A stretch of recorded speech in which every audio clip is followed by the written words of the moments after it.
Hi students, welcome back. I am Manu Kumar, the director of global science academy. देखिए, पिछले video में हम लोगों ने कक्षा 10वीं एनसीईआरटी मैथमेटिक्स का प्रश्नावली 4.3 के लिए क्वेश्चन नंबर 6 को हम लोग कंप्लीट किए थे और आज इस वीडियो में हम लोग स्टार्ट करेंगे क्वेश्चन नंबर 7 से। देखिए, लेटेस्ट मतलब आपका क्वेश्चन नंबर 7 बन रहा है और क्वेश्चन नंबर 7 से लेकर के अंत तक हम लोग देखेंगे इस वीडियो में। देखिए, क्वेश्चन नंबर 7 बोल क्या रहा है? कह रहा है कि दो संख्याओं का वर्गों का अंतर 180 है। दो संख्याओं के वर्गों का अंतर मतलब घटाव 180 है और छोटी संख्या का वर्ग बड़ी संख्या का 8 गुना है। तो दोनों संख्याओं को ज्ञात कीजिए। देखिए, क्वेश्चन नंबर 7 और क्वेश्चन नंबर 11, इन दोनों क्वेश्चंस में थोड़ा एक्स्ट्रा वर्क करना है। एक्स्ट्रा वर्क में केवल क्या करना है कि एक्स और वाई दोनों को लेना है, फिर हम लोग उस द्विघात समीकरण को हमको आएगा, लेकिन स्टार्टिंग हमको करना होगा एक्स और वाई को। चाहे तो केवल एक्स से कर सकते हैं, लेकिन कितना ईजी पड़ेगा हमको एक्स और वाई मानना, इसको मैं उसको भी दिखा दूंगा। सबसे पहले आपको मानना क्या है कि माना कि बड़ी संख्या x है जबकि छोटी संख्या y है। तो बोल कर according to question x² - y² = 180, क्योंकि दोनों संख्याओं का अंतर है कितना? 180। आप मेरी बात को समझ पा रहे होंगे, ऐसा मेरा उम्मीद है। चलिए स्टार्ट करते हैं क्वेश्चन नंबर 7। लिखे, देखिए बोल कह रहा है कि दो संख्याओं के वर्गों का अंतर 180 है जबकि छोटी संख्या का वर्ग बड़ी संख्या का 8 गुना है। तो दोनों संख्याओं को ज्ञात कीजिए। मानेंगे कि माना कि पहली संख्या x तथा दूसरी संख्या y है। क्या लिखेंगे? यहाँ बड़ी संख्या x तथा छोटी संख्या y है। क्या लिखेंगे? तो माना कि बड़ी संख्या x तथा छोटी संख्या y है। छोटी संख्या क्या है? y है। इसलिए प्रश्न से दोनों संख्याओं के वर्गों का अंतर मतलब पहला है x, दूसरा है y, ये स्क्वायर अंतर मतलब घटाव 180। ये पहली बात बोल रहा है। फिर बोल रहा है ना कि बड़ी संख्या का छोटी संख्या का वर्ग मतलब छोटी संख्या मतलब y का स्क्वायर बड़ी संख्या का 8 गुना है मतलब 8x और इक्वल टू, ये समीकरण सेकेंड मान लीजिए, ये समीकरण फर्स्ट मान लीजिए, ये कर लीजिए तथा। अब केवल आपको क्या करना है कि समीकरण सेकेंड से y² के मान को ले चल के समीकरण फर्स्ट में रखने पर मैंने लिखेंगे क्या कि समीकरण सेकेंड से y² के मान को समीकरण फर्स्ट में रखने पर। देखिए भाई क्या लिख रहा हूँ कि अब क्या लिखेंगे? तो समीकरण सेकेंड से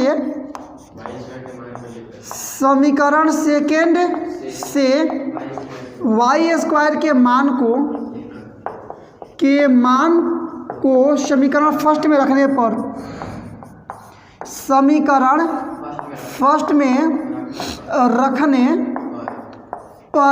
समीकरण फर्स्ट में रखिएगा तो ये है आपका x² माइनस y²। तो y² का मान क्या है? 8x ना। तो 8x = 180, या थोड़ा सा इसको कन्वर्ट कर लीजिएगा तो x² माइनस 8x माइनस 180 = आपका 0 हो जाएगा। ये दो संख्या माने हैं x और y अलग अलग। मैंने आपको क्या बोला कि मैं आपको वो ही दिखाऊंगा केवल x से भी हो सकता है।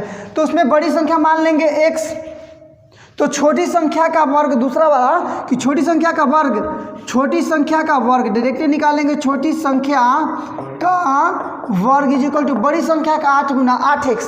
अब चलेंगे प्रश्न पर अब चलिएगा इसमें। तो बड़ी संख्या का स्क्वायर में दोनों का वर्ग और छोटी संख्या का स्क्वायर मतलब 8x मतलब छोटी संख्या का वर्ग डायरेक्टली 8x है, इसका अंतर 180 है। ऐसे भी चाहे तो आप बना सकते हैं कि माना कि बड़ी संख्या x है तो छोटी संख्या का वर्ग 8x होगा, इसलिए प्रश्न से x² माइनस 8x = इतना, ऐसे भी बना सकते हैं। फिलहाल ये मुझको समझाना थोड़ा ज़्यादा इजी लगा, कोई एक्स्ट्रा ऑर्डिनरी नहीं है, केवल x और y माने हैं। और मैंने बता भी तो दिया है क्वेश्चन नंबर 7 और क्वेश्चन नंबर 11, इन दोनों क्वेश्चन में x और y दोनों लेंगे, आसानी से बनेगा। चलिए अब इसको केवल कैलकुलेट करके x का मान निकाल दीजिए, आगे आपका आंसर। चलिए आइए नीचे देखते हैं अब। तो इसको आप फर्स्ट इंटू लास्ट कीजिए। 180 है ना, 180 को 10 × 18 लिख सकते हैं। तोड़ के आप चेक कर लीजिएगा, कोई दिक्कत नहीं है।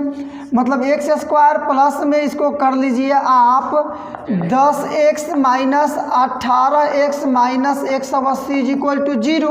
आप मेरी बात को समझ पा रहे होंगे। x कॉमन करेंगे तो x प्लस 10, यहाँ माइनस 18 कॉमन कीजिए तो फिर x प्लस 10 और इज इक्वल टू 0। तो सॉरी, यहाँ देखिए लास्ट ये x प्लस 10 कॉमन करते हैं आप, तो यहाँ बचेगा आपका केवल x और ये 18 इज इक्वल टू 0। बारी बारी से मान निकालिए, x plus 10 is equal to 0, इसलिए x का मतलब माइनस 10, समझ रहे हैं ना। और यहाँ लिखिएगा x minus 18 is equal to 0, इसलिए x इज इक्वल टू क्या आ जाएगा 18, समझे ना। ये दो वैल्यू आपके पास आ गए माइनस 10 और 18, तो बारी बारी से दोनों रखेंगे, लिखेंगे कि जब बड़ी संख्या इज इक्वल टू माइनस 10 तब छोटी संख्या, मतलब क्या कर देंगे कि जब बड़ी संख्या is equal to x is equal to minus 10 पहले रख लेते हैं, तो क्या था जी, x वाई स्क्वायर बराबर 10 8x था ना, मतलब 8 और गुणे x का मतलब माइनस 10, मतलब y square is equal to minus 18, या y इज इक्वल टू ये 80 हुआ ना, केवल 80 है, केवल 80, तो y is equal to minus 80 और ये रूट में, यही ना। लेकिन आप देखिए फिर हम लोग पिछले वीडियो में चर्चा किए थे कि कभी भी ऋणात्मक संख्याओं का वर्गमूल नहीं निकलता, इसका मतलब ये संभव नहीं है। लिख देंगे कि चूंकि ऋणात्मक संख्याओं का वर्गमूल नहीं होता, अतः ऐसी संख्याएं संभव नहीं है। बस उसके बाद लेंगे x इज इक्वल टू 18, चूंकि 2 हम लोग का मान निकला था, क्या कर लेंगे, लिखेंगे कि चूंकि ऋणात्मक संख्याओं का वर्गमूल नहीं होता है, अतः ऐसी संख्याएं संभव नहीं हैं। ऐसी संख्याएं जी बिल्कुल संभव नहीं है, संभव नहीं है। ये पहला कंडीशन था, जब x का मान मैंने क्या रखा था, तो ये x का मान माइनस 10। अब दूसरा कंडीशन x का मान केवल 18, तो लिख देंगे पुनः जब बड़ी संख्या is equal to x is equal to 18, तब y square is equal to क्या हो जाएगा 8x है ना, मतलब 8 गुणे 18 क्या हो जाएगा 144, या y का वैल्यू निकालिएगा तो रूट में 144, यही ना, मतलब क्या हो जाएगा 12। इसलिए बड़ी संख्या is equal to x is equal to 18 होगा ना, तथा छोटी संख्या इज इक्वल टू क्या जी y का मान कितना है 12। ये रहेंगे आपके, देखिए एक चीज़ और, ये रूट से कोई संख्या निकलता है ना तो प्लस माइनस में होता है, तो आप अपने आंसर को यदि कंपेयर कीजिएगा ना, तो x का मान दिया होगा 18 तो y का मतलब 12, या x का मतलब 18 तो y का मतलब माइनस 12, क्योंकि माइनस वर्ग का स्क्वायर करेंगे तो भी 144 और प्लस का भी करेंगे तो भी 144, इसलिए कोई भी संख्या वर्गमूल से बाहर निकलती है तो प्लस माइनस रहती है, वहाँ आप मिला लीजिएगा, एक बार माइनस एक बार प्लस 12 का मान फिलहाल नहीं भी लिखेंगे तो आपका यहाँ तक आंसर डेफिनेटली सही है। चलिए, तो ये क्वेश्चन नंबर आपका 7 कंप्लीट हुआ। चलिए अब बनाएंगे हम लोग क्वेश्चन नंबर 8। समझिए क्वेश्चन नंबर 8 क्या बोल रहा है। एक रेलगाड़ी 360 किलोमीटर की दूरी एक समान चाल से तय करती है। एक रेलगाड़ी 360 किलोमीटर की दूरी एक समान चाल से तय करती है। यदि उसकी चाल, समझिए मेरी बात को, 5 किलोमीटर प्रति घंटा अधिक होता तो वही दूरी तय करने में 1 घंटा कम समय लगता। तो रेलगाड़ी की चाल ज्ञात कीजिए। और आप इस चीज़ को समझ पा रहे होंगे कि रेलगाड़ी की चाल अधिक होगी समय कम लगेगा, चाल कम होगा समय अधिक लगेगा। पहले जानिए कि आपको ज्ञात क्या करना है। तो रेलगाड़ी की चाल हम लिखेंगे सबसे पहले कि माना कि रेलगाड़ी की चाल x किलोमीटर प्रति घंटा है। उसके बाद चलेंगे डायरेक्टली प्रश्न से। समझ रहे हैं ना आप मेरी बात को। मतलब क्या लिखेंगे सबसे पहले कि माना कि रेलगाड़ी की चाल, माना कि रेलगाड़ी की चाल, माना कि रेलगाड़ी की चाल x किलोमीटर प्रति घंटा है, x किलोमीटर प्रति घंटा है। अतः प्रश्न से नहीं जी, इसलिए स्टार्ट करते हैं किससे, तो प्रश्न से। यही समझने वाली सबसे बड़ी पॉइंट है। पहले आप जानिए एक फॉर्मूला मेरे से यहाँ पर। ये फॉर्मूला है आपका समय बराबर क्या होता है, तो दूरी बटा चाल। ये फॉर्मूला आप जानिए सबसे पहले, समय बराबर होता है दूरी बटा चाल। तो आप सबसे पहले समय को में कन्वर्ट कीजिए। जब चाल है x किलोमीटर प्रति घंटा, तो 160 किलोमीटर की दूरी तय करने में कितना समय लगेगा, 360 किलोमीटर की दूरी तय करने में कितना समय लगेगा। फिर समझिए मेरी बात को, जब रेलगाड़ी की चाल है x किलोमीटर प्रति घंटा, तब 360 किलोमीटर की दूरी को तय करने में कितना समय लगेगा। तो दूरी है आपका 360 और चाल कितना है, तो x किलोमीटर प्रति घंटा निकाल लिए। अब कह रहा है ना सेकेंड कंडीशन कि रेलगाड़ी की चाल यदि 5 किलोमीटर प्रति घंटा अधिक होता, रेलगाड़ी की चाल यदि 5 किलोमीटर प्रति घंटा अधिक होता तो समय कम लगता है 1 घंटा। तो सही बात है, चूंकि समय कम लगेगा तो रेलगाड़ी जो 5 किलोमीटर प्रति घंटा के रफ्तार से अधिक रफ्तार से चल रही है, तब समय कितना लगेगा। तो दूरी तो आपका वही है 360, लेकिन अब चाल कितना हो गया, x + 5 और 1 घंटा समय ना। तो ये कम चाल था तब, ये अधिक चाल है तब, लेकिन ये दोनों समय ही ना है। वही ये अधिक वाले समय में से कम वाला को हटा लीजिएगा तो यही आपका आएगा एक। ये रहेगा आपका फॉर्मूला, आप क्वेश्चन में करके इसको भी लिख लीजिएगा। यही केवल आपका गोल्डन स्टेटमेंट मैं कह सकता हूँ। आई कैन से डेट कि this is a golden statement for question number 8। फिर समझिए क्वेश्चन नंबर 8 क्या बोल रहे हैं, यही लाइन समझना है आप, तो हम x का मान आसानी से निकाल सकते हैं। अब क्या दिक्कत है, बोल रहे हैं कि यदि एक रेलगाड़ी है वह 360 किलोमीटर की दूरी एक समान चाल से तय करती है, यदि उसका चाल 5 किलोमीटर प्रति घंटा अधिक होता तो दूरी तय करने में 1 घंटा कम समय लगता। तो रेलगाड़ी की चाल ज्ञात कीजिए। मैंने माना है कि रेलगाड़ी की चाल 1 किलोमीटर प्रति घंटा है, तो इसलिए प्रश्न से ये समय बराबर दूरी बटा चाल। तो जब चाल 1 किलोमीटर तब 1 किलोमीटर प्रति घंटा, तो चाल समय कितना होगा 360 बटा 1। अब 5 किलोमीटर प्रति घंटा चाल बढ़ गया तो चाल तो नीचे नहीं लिखाएगा, तो मैंने x + 5 हो गया। दूरी सेम है लेकिन समय कम लग रहा है कितना 1 घंटा, तो वही ना घटाने पर 1 घंटा आएगा। बस हो गया, केवल कैलकुलेट कीजिए इसको। चलिए इसी लाइन को मैं एक बार ऊपर और लिख रहा हूँ ताकि वहाँ से कैलकुलेशन मैं आपको समझा सकूँ। इसी सेम टू सेम इसी लाइन को मैं ऊपर लिख रहा हूँ। चलिए देखेंगे अब ऊपर से हम लोग मिलाइए। तो दिया कि क्या हम लोग निकाले हैं, तो निकाले हैं कि 360/x और माइनस 360/x + 5 = 1। चलिए इस बात को समझिए, एलसीएम लीजिए, इसका कैलकुलेशन कीजिए, x का मान निकालिए, आंसर हो जाएगा। देखिए कैसे, यहाँ निकालेंगे क्या हो जाएगा ये वाला आपका, तो नीचे ये x × x + 5, x cancel, x + 5 का ऊपर गुणा करेंगे तो 360 और × x + 5 माइनस x + 5 से x + 5 कैंसिल, x से गुणा करेंगे इसमें, तो मतलब 360x = आगे कुछ नहीं तो 1 चलेगा ना।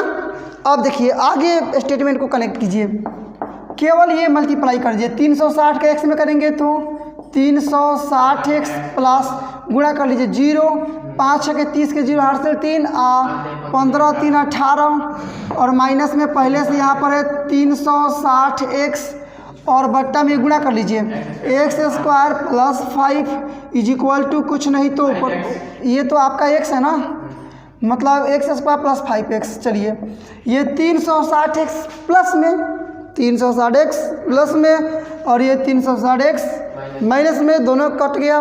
यहाँ केवल आपका बच गया 1800 और बराबर इसको डायरेक्टली नहीं चल के गुणा कर लीजिए ना, तो x² प्लस में 5x, या इसको यही छोड़ दीजिए x² प्लस में 5x, इसको उधर ले चलिए तो माइनस में हो जाएगा 1800 और =0। चलिए फर्स्ट इंटू लास्ट का यूज कर रहे हैं, फर्स्ट इंटू लास्ट करके आपको क्या करना है x का वैल्यू निकालना। 1800 है ना, सबसे पहले तोड़िए आप 1800 को तोड़ दीजिए, मतलब जोड़ने घटाने पर 5x आना चाहिए, 5 आना चाहिए। तोड़िएगा 2 से तो पहले ये क्या हो जाएगा 900, फिर 2 से तोड़िएगा 450, फिर 2 से तोड़िएगा, 2 दूना 4, 2 दूना 4, 5 दूना 225, फिर 5 से 5 चौका 20, 5 25, फिर 5 से तो क्या हो जाएगा आपका, ये आपका 5 9 45, फिर 3 से 3 3 का 9। अब इन्हीं संख्याओं को ऐसे आपको मल्टीप्लाई करके एडिशन सब्ट्रैक्शन को एक्सेप्ट करना है कि 5x आए। तो देखिए क्या हो जाएगा आपका, ये आपका क्या हो गया 5 25, 25 दूना 50, 5 15 और ये नहीं आएगा आपका, ये ऐसे कर लीजिए, ये आपका 2 1 में 2, 2 दूना 4, 4 दूना 8, 8 5 40 और इनको एक में रखिए, 3 3 का 9, 3 5 45, मतलब इसको गुणा करने में 5 15, 15 45 और माइनस कर दीजिएगा, ये 5 दूना 10, 10 दूना 20, 20 दूना 40, तो यहाँ 5 आ जाएगा ना। तो इस प्रकार से 45 40 का गुणा कीजिएगा तो 1800 और 45 में से 40 को घटाइएगा तो 5, मतलब 45 40 को फॉलो कीजिए। क्या हो जाएगा यहाँ पर एक्स स्क्वायर प्लस में 45x माइनस में आपका 40x minus 1800 is equal to 0। देखिए एक्स स्क्वायर तो एक्स स्क्वायर 1800 तो 1800 केवल 5x की जगह पर लिख लिए हैं 45x माइनस 40x, ठीक है ना। अब यहाँ कॉमन कीजिए x को, तो x प्लस 45 होगा ना, यहाँ कॉमन कीजिए 40 को तो डेफिनेटली वही होगा, यहाँ भी x प्लस 45, ठीक है ना, इज इक्वल टू 0। कॉमन कीजिए यहाँ पर, यहाँ भी x प्लस 45, x प्लस 45, तो x प्लस 45 कर लेंगे कॉमन, तो यहाँ क्या हो जाएगा x प्लस x माइनस 40 होगा ना, इज इक्वल टू 0। चलिए मान निकालिए 2 बार, तो x is equal x plus 45 is equal to 0, इसलिए x is equal to minus 45। यहाँ देखिए पुनः x minus 40 is equal to 0, इसलिए x इज इक्वल टू केवल 40, और इसलिए x इज इक्वल टू आपका आ गया क्या, तो माइनस 45 का 40। अब आपको यहाँ समझना है ये x है क्या, रेलगाड़ी की चाल है।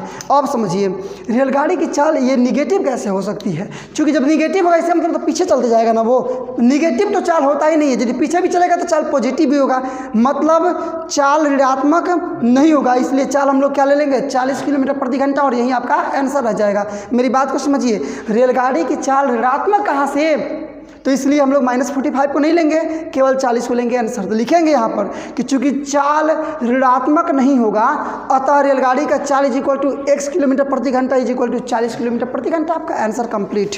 क्या लिखेंगे बोलिए मेरे साथ, लिखेंगे चूंकि चाल ऋणात्मक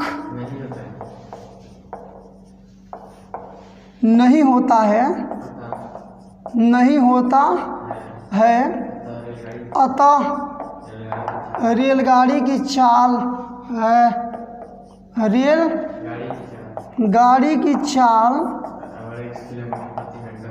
चाल is equal to x kilometre प्रति घंटा इज इक्वल टू 40 रख लेंगे ना, किलोमीटर प्रति घंटा। आंसर आप मिला सकते हैं, यह रहा आपका राइट आंसर। इसलिए क्वेश्चन नंबर 8 भी कंप्लीट। क्वेश्चन नंबर 9 और इस प्रश्नावली 4.3 का सबसे डेडिकेटेड क्वेश्चन नंबर 9 समझिए क्या है।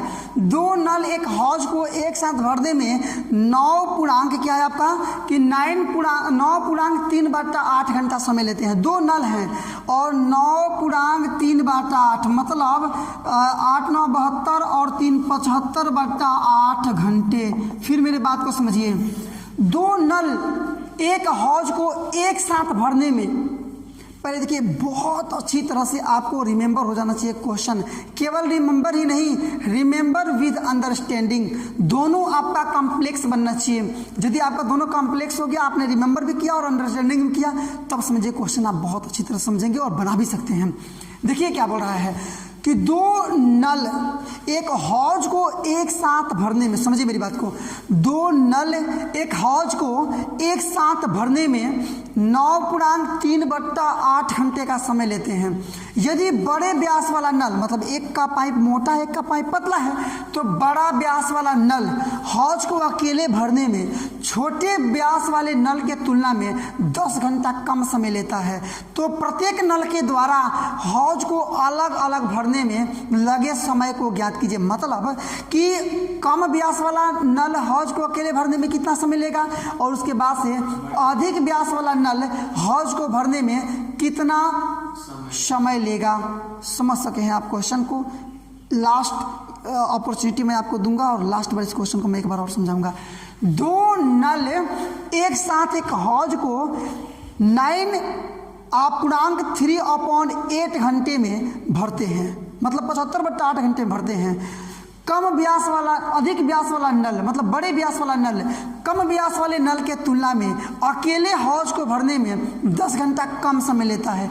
तो प्रत्येक नल के द्वारा, समझ गए आप कि प्रत्येक नल के द्वारा, मेरे साथ बोलिए, प्रत्येक नल के द्वारा हौज को अलग अलग भरने में लगे समय को ज्ञात कीजिए। तो देखिए मेरी मानसिकता पहले कहाँ पहुँच रही है कि बड़े व्यास वाला नल छोटे व्यास वाले नल की तुलना में 10 घंटा कम समय लेता है। मैं मानूंगा कि माना कि कम व्यास वाला नल हौज को अकेले भरने में 1 घंटे का समय लेता है, तो अधिक व्यास वाला नल हौज को अकेले भरने में 1 - 10 घंटे समय लेगा। बस ये पहला स्टेटमेंट हो गया। उसके बाद चलेंगे आगे। देखिए कैसे लिखेंगे, क्या यहाँ पर हम लोग स्टार्टिंग क्या करेंगे, कहाँ से स्टार्टिंग रहेगा, यहाँ से कि माना कि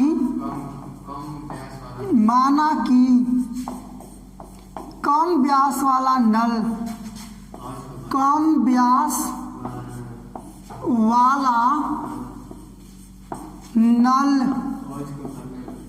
हौज को अकेले भरने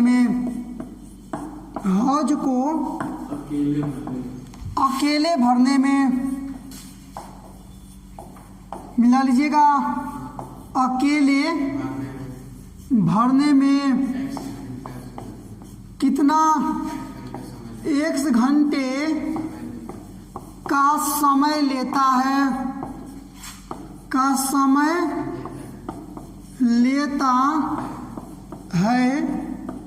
तो बड़ा व्यास वाला नल बड़ा कर लेते हैं। बड़ा व्यास वाला नल हौज को अकेले भरने में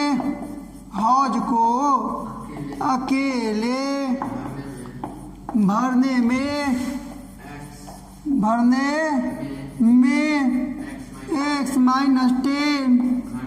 10 घंटे समय लेगा। बस ये रहा आपका मानक। अब चलिए चलेंगे प्रश्न पर। देखिए बोल क्या रहा है कि दोनों नल एक साथ मिलकर हौज को कितना घंटे में भरते हैं, तो 9.3/8 घंटे में। पहले जानिए, मतलब 75/8 घंटा बड़ा व्यास वाला नल भी चला है और 75/8 घंटे वाला कम व्यास वाला नल भी चला है। तो निकालिए पहली बात कि कम व्यास वाले नल के द्वारा 75/8 घंटे में भरा गया न हौज का भाग, और उसके बाद लिख देंगे कि बड़े व्यास वाले नल के द्वारा 75/8 घंटे में भरा गया हौज का भाग। इतना निकाल लीजिए आप। मतलब पहले निकालेंगे क्या कि इसलिए कम व्यास वाले नल के द्वारा 1 घंटे में भरा गया भाग, तो चूंकि पूरा भाग कितना घंटे में भरता है, 1 घंटा में, तो 1 घंटा में कितना भरेगा, 1/x। यदि मान लीजिए कि 80 घंटा में पूरा भरता है, 80 घंटे में पूरा, 1 घंटा में कितना, 1/80। तबे तो 80 घंटा में, मतलब फिर 80 से गुणा कर देंगे तो कट जाएगा, मतलब 1 महीने पूरा भर जाएगा। तो आपको यही लिखना होगा कि इसलिए कम व्यास वाले नल के द्वारा 1 घंटे में भरा गया भाग, और उसके बाद से निकालेंगे 75/8 घंटे में भरा गया भाग। चलिए ना, अब हम लोग करेंगे तब समझ में एक्स्ट्रा आएगा। क्या लिखेंगे कि इसलिए कम व्यास वाले नल के द्वारा कम व्यास वाले नल के द्वारा 1 घंटे में भरा गया भाग मिला लीजिएगा = 1/x। समझ सकते हैं आप, चूंकि 1 घंटा में पूरा भर देता है तो 1 घंटा में कितना भरेगा, 1/x। लेकिन चला कितना देर है, 75/8 घंटा ना, तो उतना में निकालिए। इसलिए कम व्यास वाले नल के द्वारा कितना घंटे में, तो 9.3/8, या इसी को हम लोग कैसे लिख सकते हैं, 75/8 क्या घंटे में भरा गया भाग = 1 घंटा में इतना है ना, और कितना देर में निकालना है 75/8 ना, तो 75/8 से केवल कर दीजिए गुणा, मतलब 75/8x। आगे बात समझ में। यही काम करेंगे बड़े नल वाले के साथ। पहले निकालेंगे कि बड़े व्यास वाले नल के द्वारा 1 घंटे में भरा गया भाग, उसके बाद निकालेंगे 75/8 घंटे में भरा गया भाग। समझे ना। मैंने क्या लिखेंगे कि पुनः बड़े व्यास, मिला लीजिएगा, बड़े व्यास वाले नल के द्वारा 1 घंटे में भरा गया भाग, 1 घंटे में भरा गया भाग इज इक्वल टू 1/, कितना घंटा में पूरा भरता है, तो x - 10, तो 1 घंटा में कितना बढ़ेगा, तो 1/x - 10, तभी तो मल्टीप्लाई कर देंगे तो पूरा 1 आ जाएगा। हो गया बस। इसलिए निकाल लीजिए क्या कि बड़े व्यास वाले नल के द्वारा कितना घंटे में, डायरेक्टली मैं लिखूंगा 75/8 घंटे में भरा गया भाग इज इक्वल टू 1/x - 10 यहाँ है, गुणा कर देंगे 75 और बट्टा 8 से, मतलब 75/8 × 8 - 10। बस यहाँ रहने दीजिए। अब चलिए प्रश्न से, यही आपका बन रहा है अभी यहाँ पर। प्रश्न से समझिए मेरी बात को। दोनों नल कितना देर चला है जी, तो छोटा वाला व्यास वाला नल भी चला है 75/8 घंटे, और बड़े व्यास वाला नल भी चला है 75/8 घंटे, और दोनों मिल करके नल को पूरा भर दिए हैं। तो इतना देर में छोटा व्यास वाला नल कितना भरा है, इतना, अब बड़ा व्यास वाला नल कितना भरा है, इतना, और जब दोनों का पानी जोड़ दीजिएगा तो नल पूरा भर गया है। यही ना मतलब प्रश्न से, पूरा का मतलब एक भाग। प्रश्न से देखिएगा तो कम व्यास वाला कितना भरा है, तो 75 क्या होगा 8x, और बड़ा व्यास वाला 75/8 × 8 - x, और जब दोनों को जोड़ दीजिएगा तो नल पूरा भर गया, मतलब 1। समझ गए आप, बस हो गया। यही समझना है। इसमें कहीं समस्या हो फिर शुरू से पहुँचिए। वीडियो को बिफोर कीजिए, स्किप कीजिए, बिफोर कीजिए, स्किप कीजिए, बिफोर कीजिए, स्किप कीजिए, बिफोर कीजिए, जो कीजिए उसको बार बार देखिए और उसके बाद से इसके नीचे बढ़िए, क्योंकि अब तो नीचे आप समझ सके हैं कि केवल अब कैलकुलेशन है इसका। x का मान सामने आएगा तो छोटे व्यास वाला भरने में लगा समय आएगा, 10 घटा लेंगे तो बड़ा व्यास वाला भरने में लगा समय आएगा। इसके पहले ही ये सारी कहानी है, सारा कैलकुलेशन, सारा कंसेप्ट हम कह सकते हैं। कैलकुलेशन तो नीचे है, यही है इसका, आप उसको समझे होंगे। चलिए अब नीचे कैलकुलेशन हम लोग करते हैं। बनाइए इसका, देखिए यहाँ पर दोनों का एलसीएम लीजिएगा, क्या हो जाएगा, तो 8x × x - 10, क्योंकि 8 तो एक ही ना 8 रहेगा, x एक्स्ट्रा है तो x रहेगा, ये x - 10 तो x - 10, ऊपर 8x कैंसिल, केवल ये बचा ना, इसका मल्टीप्लाई करेंगे, मतलब 75 और गुणा में x - 10 आएगा ना, प्लस ये 8 × x - 10 से 8 × x - 10 कैंसिल, केवल x बचा, तो 75x केवल बराबर में 1, मल्टीप्लाई केवल कर लीजिए। 75 का x में करेंगे 75x, माइनस में 750 ही ना होगा, और प्लस में 75x, और अपॉन ये मल्टीप्लाई कीजिए 8x² - 80x is equal to कुछ नहीं तो 1। ये 75x प्लस में, सॉरी ये दोनों सेम चीज़ है ना, तो कटने की तो कोई संभावना है नहीं। चलिए दोनों को ऐड करते हैं, मतलब ये 75x और 75 से x क्या हो जाएगा, 150x और माइनस में 750, और अपॉन आपका नीचे क्या है, तो 8x² - 80x is equal to 1/1 cross multiply कर लीजिए, इसका गुणा इसमें क्या हो जाएगा, तो ये आपका 8x² - 80x is equal to, इसका गुणा इसमें 150x - 750 इज इक्वल टू 0, या 8x², ये माइनस में आएगा ना इधर, तो -80x और माइनस में 150x, समझे ना, कहाँ इज इक्वल टू 0, केवल ये क्रॉस मल्टीप्लाई किए है ना, तो ये ऐसे रहेगा ना। अब इसको इधर लाइए, तो माइनस में ये प्लस में हो जाएगा 750, ये नहीं रहेगा, इज इक्वल टू में केवल बच गया अब 0, हो गया ना, मतलब 8x², ये दोनों को जोड़ देंगे क्या हो जाएगा आपका, तो माइनस में 230 x और प्लस में 750 इज इक्वल टू 0।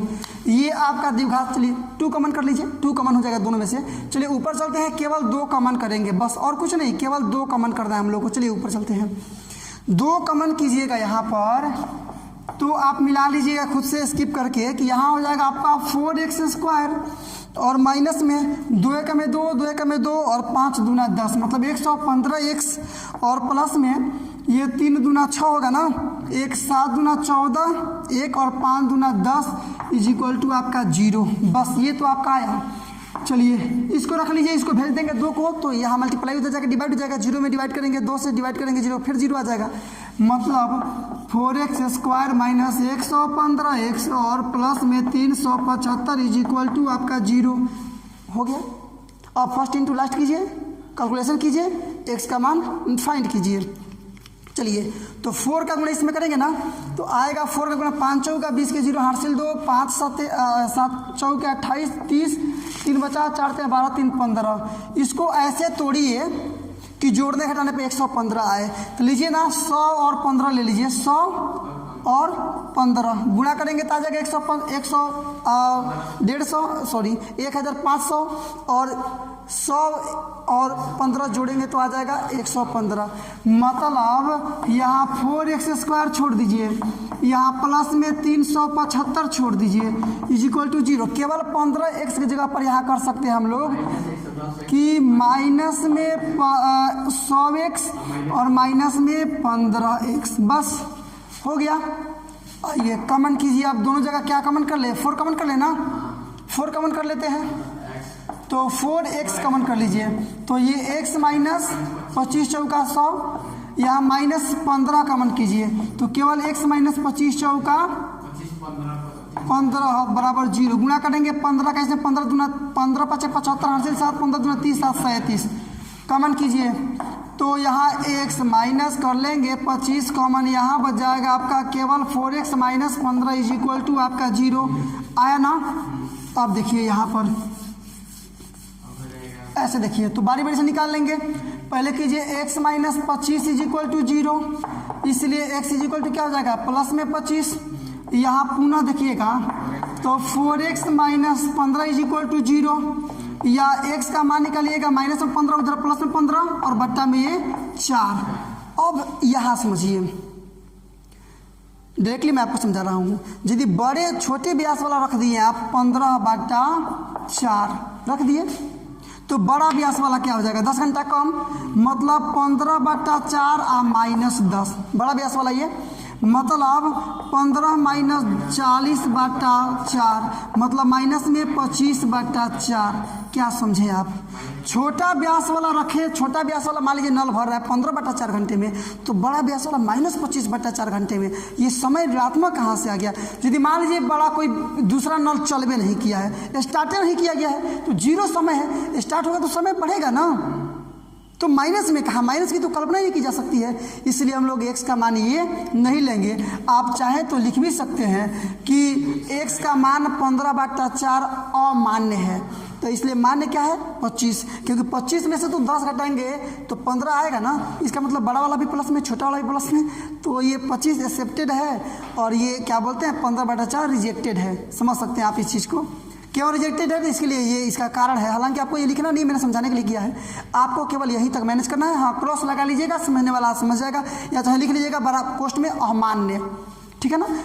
क्यों अमान्य है इसका डिस्क्रिप्शन आपको डिस्क्राइब करना होगा, तो उसके लिए वो आपके पास फॉर्मेट है, लिखेंगे। इसलिए छोटे व्यास वाले नल के द्वारा हौज को भरने में लगा समय, क्योंकि x वही है, क्या लिख लेंगे छोटे व्यास वाले नल के द्वारा हौज को भरने में लगा समय, नल के द्वारा हौज को भरने में लगा समय, हौज को भरने में लगा समय, भरने में लगा समय इज इक्वल टू 1 घंटा ना।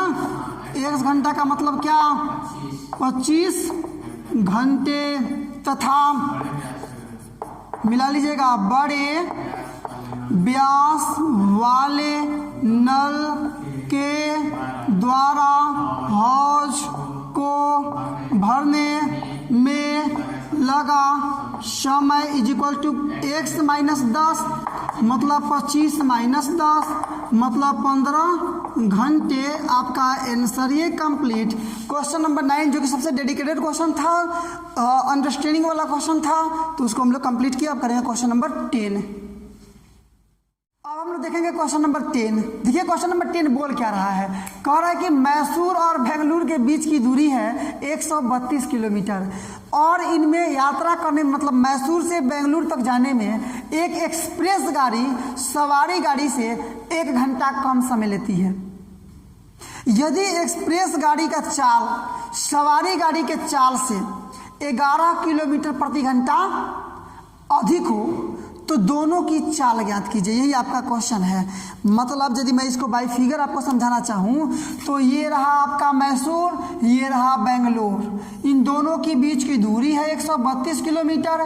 ये है आपका मैसूर, ये क्या आपका, तो ये है सॉरी ये रहा मैसूर और ये रहा बेंगलोर, ये रहा आपका बेंगलोर। समझे इस चीज को। तो यहाँ मैसूर से बेंगलोर तक जाने में एक एक्सप्रेस सवारी गाड़ी से 1 घंटा अधिक समय लेता है। यदि एक्सप्रेस का चाल सवारी गाड़ी के चाल से 11 किलोमीटर प्रति घंटा अधिक हो तो दोनों गाड़ियों की चाल ज्ञात कीजिए। मतलब यदि सवारी गाड़ी का चाल होगा 10 किलोमीटर प्रति घंटा तो एक्सप्रेस का चाल क्या होगा 21 किलोमीटर प्रति घंटा, मतलब 11 गुना अधिक। ऐसे ही मान लेंगे कि माना कि सवारी गाड़ी का चाल है x किलोमीटर प्रति घंटा तो एक्सप्रेस का चाल x प्लस 11 किलोमीटर प्रति घंटा होगा। समझे ना। मतलब यहाँ अब लिखना हम लोग स्टार्ट करेंगे। लिखेंगे क्या कि माना कि सवारी गाड़ी की चाल x किलोमीटर प्रति घंटा मिला लीजिएगा तो एक्सप्रेस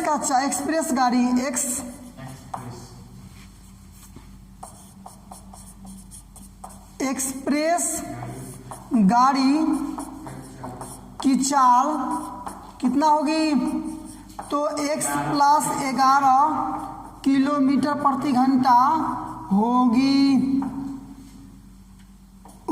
चलिए अब चलते हैं ऊपर, मिलाइए ऊपर वहां से। देखिए क्वेश्चन क्या बोल रहा है कि एक्सप्रेस गाड़ी की चाल सवारी गाड़ी की चाल से 11 किलोमीटर प्रति घंटा अधिक है। तो हम मान लिए हैं कि ये सवारी गाड़ी का चाल 1 किलोमीटर प्रति घंटा है तो एक्सप्रेस का चाल x प्लस 11।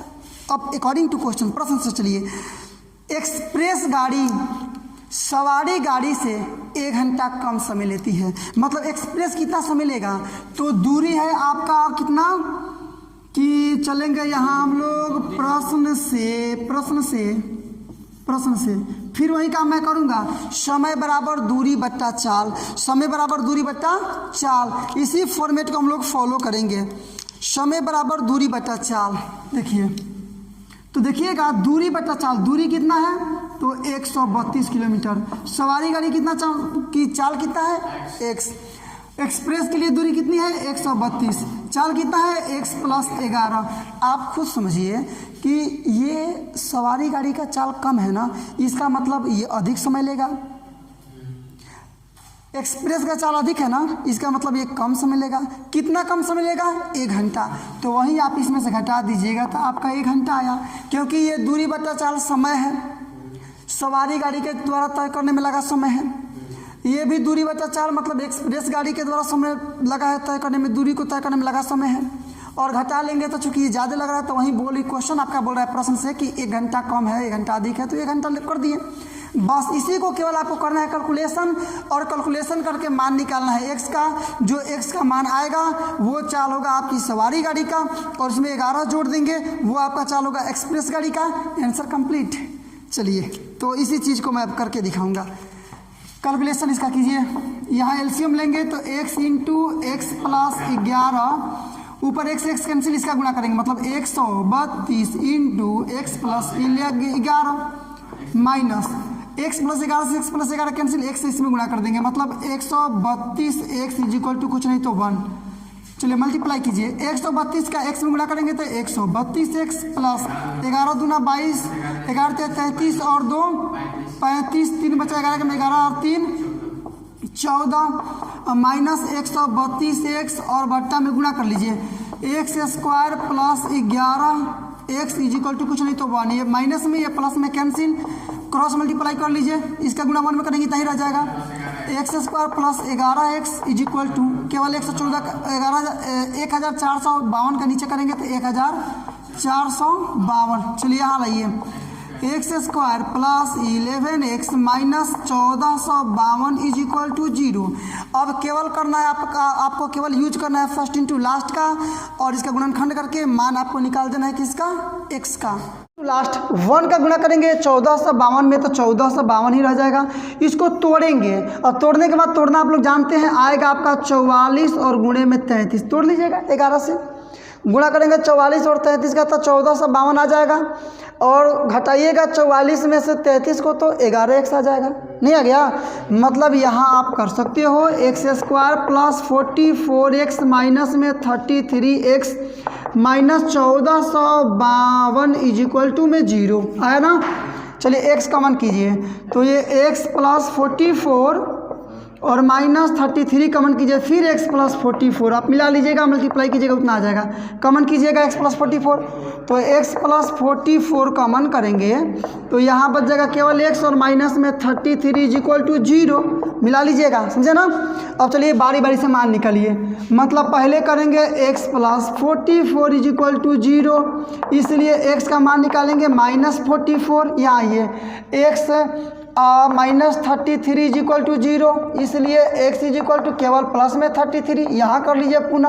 अब देखिए x का मान आ गया माइनस 44 और x का मान आ गया केवल 33, लेकिन x है क्या, सवारी गाड़ी की चाल है, चाल का भी ऋणात्मक हो सकता है क्या, यदि गाड़ी रुकी है तो 0 किलोमीटर प्रति घंटा आगे बढ़ेगी गाड़ी, चाल बढ़ते जाएगा, ऋणात्मक कहाँ से आएगा, इसका मतलब कि माइनस ये संभव नहीं है, तो लिखेंगे कि चाल ऋणात्मक नहीं होता है, इसलिए सवारी गाड़ी का चाल बराबर 33 किलोमीटर प्रति घंटा होगा ना। यहाँ लिखना स्टार्ट करेंगे, लिखेंगे कि चूंकि चाल, मिला लीजिएगा, चाल ऋणात्मक नहीं होता है, ऋणात्मक नहीं होता है, नहीं होता है, इसलिए सवारी गाड़ी की चाल, सवारी गाड़ी की चाल इज इक्वल टू क्या माने थे, x किलोमीटर प्रति घंटा का मतलब x का मतलब कि 33 ना, 33 किलोमीटर प्रति घंटा, तथा एक्सप्रेस गाड़ी की चाल, एक्सप्रेस गाड़ी की चाल इज इक्वल टू क्या है, x प्लस 11 ना, x प्लस 11 का मतलब 33 प्लस 11 का मतलब 44 किलोमीटर प्रति घंटा, आंसर आपके हुए। तो सवारी गाड़ी की चाल आया 33 किलोमीटर प्रति घंटा और एक्सप्रेस गाड़ी की चाल आया 44 किलोमीटर प्रति घंटा। क्वेश्चन नंबर करेंगे, क्वेश्चन नंबर लास्ट। चलिए क्वेश्चन नंबर लास्ट में पहुंचे हम लोग इस प्रश्नावली 4.3 के लिए। क्वेश्चन नंबर लास्ट का मतलब 11 बोल क्या रहे, मेरी बात को ध्यान से समझिए। दो वर्गों के क्षेत्रफलों का योग, दो वर्गों के क्षेत्रफलों का योग 468 वर्ग मीटर है और उनके परिमापों का अंतर 24 है, तो दोनों वर्गों की भुजाएं ज्ञात कीजिए। मतलब दो वर्ग है, ये पहला वर्ग हुआ और ये आपका दूसरा वर्ग हुआ। सपोज दैट कि ये पहला वाला बड़ा है, x मीटर इसकी भुजा मान लेंगे, दूसरे वाली की भुजा मान लेंगे y मीटर। मतलब पहले वाली की भुजा मान लिए x मीटर और दूसरे वाली की भुजा y मीटर। दोनों के क्या मानेंगे, पहले मानते हैं कि माना कि पहली, या ऐसे डायरेक्टली कि माना कि दोनों भुजाओं के, दोनों वर्गों की भुजाएं क्रमशः x मीटर और y मीटर है, जहां x बड़ा है y से, इसलिए डायरेक्टली चलेंगे प्रश्न पर। तो पहले इस चीज़ को मानिए ना, क्योंकि बोल रहा है कि दोनों वर्गों की भुजाएं ज्ञात कीजिए, मतलब x और y का मान ज्ञात कीजिए। क्वेश्चन नंबर जब 7 में आपको बता रहा था तो मैं बताया था कि क्वेश्चन नंबर 7 और क्वेश्चन नंबर 11 इन दोनों क्वेश्चन में x और y दोनों मानेंगे, तब जाकर के इजी वे में आप उसको सॉल्व कर पाएंगे। तो क्या लिखेंगे कि माना कि दोनों वर्गों की भुजाएं क्रमशः x मीटर और y मीटर हैं। आइए क्वेश्चन नंबर 11 सॉल्यूशन हम लोग बना रहे हैं। लिखेंगे कि माना कि दोनों वर्गों की भुजाएं, दोनों वर्गों की भुजाएं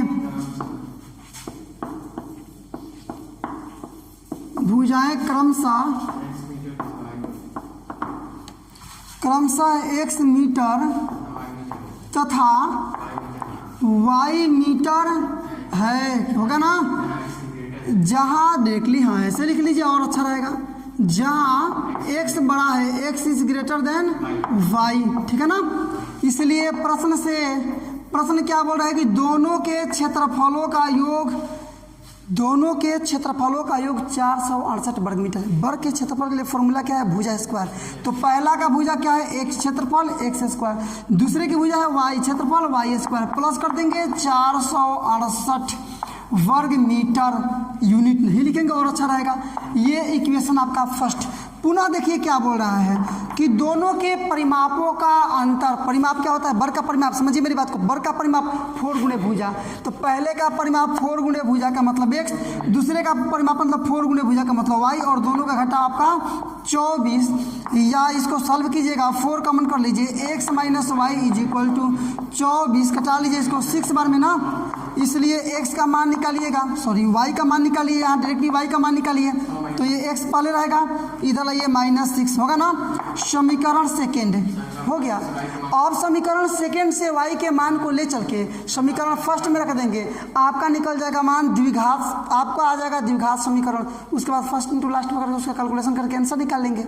आइए लिखेंगे क्या कि समीकरण सेकेंड से y के मान को समीकरण फर्स्ट में रखने पर क्या लिखेंगे कि समीकरण सेकेंड से y के मान को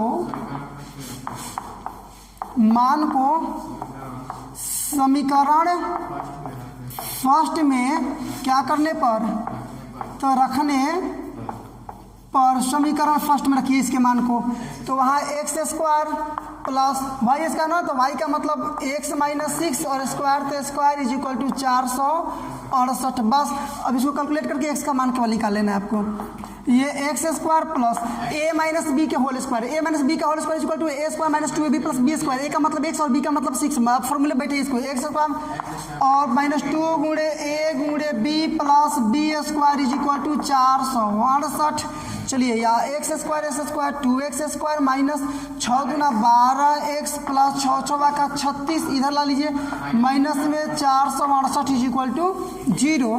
ये स्क्वायर है बाबू, 2x स्क्वायर माइनस 12x और माइनस इसमें कम में से ज़्यादा में से कम घटा लीजिए, माइनस कर लीजिए, 8 में से 6 जाएगा 2, ये 3 और 4 सही है ना, इज इक्वल टू 0। 2 कर लीजिए कॉमन, तो x स्क्वायर माइनस 6x और माइनस 2 दूना 4, 2 एक में 2 और 6 दूना 12 इज इक्वल टू 0। मतलब क्या आ गया आपका, तो x square minus 6x minus 216 is equal to 0 हो गया ना। अब इसका फर्स्ट इंटू लास्ट कीजिए, क्या करूँ कि इसका फर्स्ट इंटू लास्ट टूटे, तो 1 का गुना 216 में तो 216 ही रह जाएगा। 216 का तोड़ लीजिए, जोड़ने घटाने पर माइनस 6 आना चाहिए। 2 से तोड़िएगा, 2 एक में 2, 108 ना, फिर 2 से 54 है ना, फिर 2 से 27, फिर 3 से 9, फिर 3 से 3 तरीका 9, माइनस इतना आना चाहिए। देखिए 2 आ गया, मतलब 2 आया, फिर 2 आया, फिर 2 आया, 3 आया, 3 आया, 3 आया। इन संख्याओं को बैठाइए आप, 6 आना चाहिए आपका। ये लेते हैं 3 3 9, ठीक है ना, और 9 दूना 18 होगा ना, 9 दूना 18 यहाँ सही है। 3 दूना 6, 6 दूना 12, मतलब इनको एक में लीजिएगा 12 और यहाँ लीजिएगा तो 18, और यदि 12 में से 18 घटाइएगा तो -6, और गुणा कीजिएगा 12 का 18 में, ठीक है ना। तो आपका देखिए 18 दूना 36 के 6 हासिल 3, 18 का में 3, 18 3 21 आ जाएगा ना। मतलब इतना रखना है आपको, एक्स स्क्वायर प्लस में 12x minus 18x minus 216 is equal to 0। x common कर लेंगे तो x प्लस 12 माइनस 18 कॉमन कर, फिर x प्लस 12 ऊपर से हम लोग करेंगे इस चीज़ को। आइए देखते हैं, मिलाइए यहाँ पर कॉमन करेंगे क्या आप, तो x कॉमन करेंगे तो x प्लस 12, फिर माइनस में कॉमन कर लेंगे 18 तो x plus 12 is equal to 0। चलिए कॉमन कीजिए, x प्लस 12 x प्लस 12 कर लेंगे कॉमन, तो x minus 18 is equal to 0 बनाइए यहाँ पर। इसलिए x plus 12 is equal to 0 तो x बराबर क्या हो जाएगा आपका -12। समझ पा रहे होंगे आप हमारी बात को, समझिए फिर से यहाँ पर x - 18 = 0, इसलिए x बराबर प्लस में 18। ये पुनः कर लीजिए। अब देखिए ये x है क्या, तो वर्ग की भुजाएं हैं। तो भुजा मतलब क्या, लंबाई या दूरी। लंबाई ऋणात्मक नहीं हो सकती है, वर्ग की भुजा तो उस ऋणात्मक कैसे हो सकती है। यदि मान लीजिए वर्ग है ही नहीं तो 0 मीटर है, वर्ग बना तो चौड़ाई बढ़ते जाएगा, लंबाई बढ़ते जाएगा ना, इसका मतलब वर्ग की भुजा ऋणात्मक नहीं हो सकती है। इसलिए आपको क्या लेना पड़ेगा, 18 लेंगे, x का मान लेंगे ना, तो लिखेंगे चूंकि भुजाएं ऋणात्मक नहीं, चाहे लंबाई कभी ऋणात्मक नहीं होता है, चूंकि लंबाई ऋणात्मक नहीं होता है, इसलिए वर्ग, पहली वर्ग की भुजा ना जी, पहली वर्ग की भुजा क्या मानते, पहली वर्ग की भुजा x मीटर ना, तो x मीटर का मतलब 18 मीटर, तथा दूसरी वर्ग की भुजा, दूसरी वर्ग की भुजा नीचे मिला लीजिएगा आप, दूसरी वर्ग की भुजा मतलब y मीटर है ना, y मीटर, y का मान क्या निकाले थे, x - 6 मीटर या 18 - 6 मीटर = केवल 12 मीटर। आपके आंसर हुए। तो पहले वर्ग की भुजा आ गया आपका, जो बड़ा वाला वर्ग है उसकी भुजा आ गई 18 मीटर, और जो छोटी वाली वर्ग है उसकी भुजा आ गई कितनी, 12 मीटर। और इसी के साथ क्वेश्चन नंबर 11 भी आपका कंप्लीट, और ये पूरी प्रश्नावली कंप्लीट।